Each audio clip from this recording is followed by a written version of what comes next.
Shalom Bapak Ibu Saudara-saudara terkasih dalam Yesus.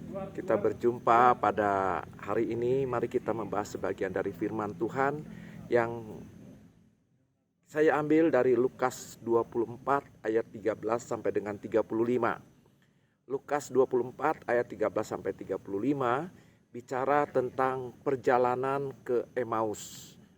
Kita tahu di dalam kisah itu ada dua orang yang meninggalkan Yerusalem dan menuju Emmaus.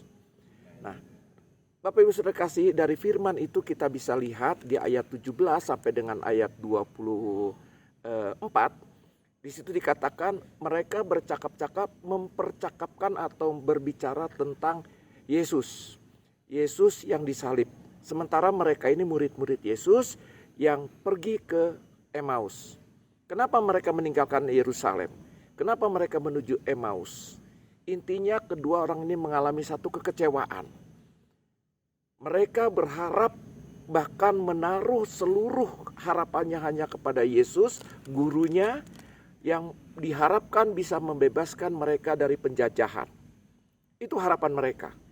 Tetapi faktanya, nyatanya mereka bukan mendapatkan kebebasan, bukan mendapat kemerdekaan, tapi justru gurunya ini malah dihukum mati oleh orang-orang yang ada di situ. Mereka kecewa, mereka putus asa, mereka tidak punya harapan lagi di situ. Nah, hari ini Bapak Ibu Saudara kasih, mari kita renungkan firman ini. Apakah kita juga saat ini sedang mengalami satu kekecewaan? Apakah kita juga saat ini sedang mengalami satu kehilangan harapan?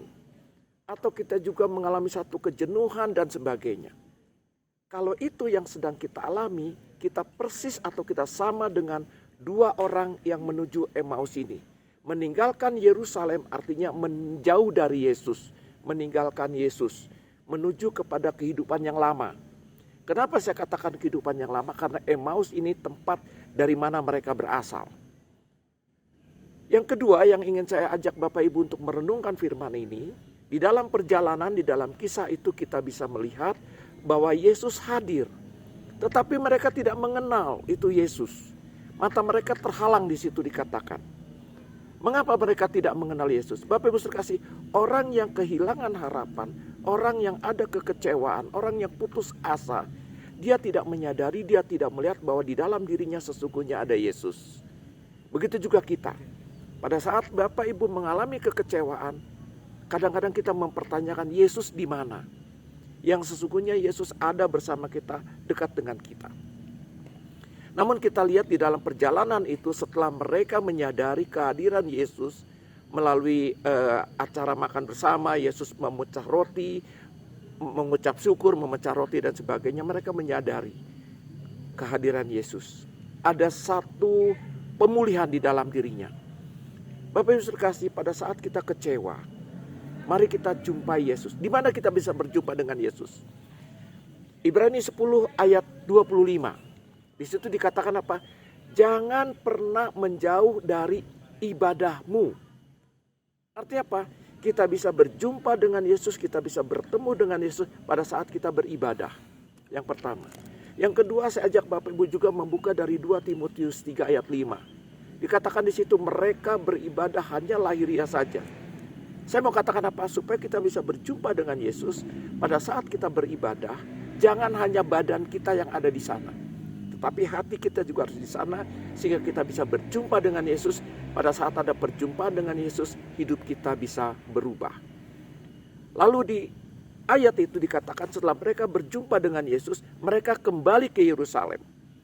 Saya mau bilang apa Bapak Ibu sekasih? Orang yang putus asa, orang yang kecewa, orang yang tidak punya harapan lagi.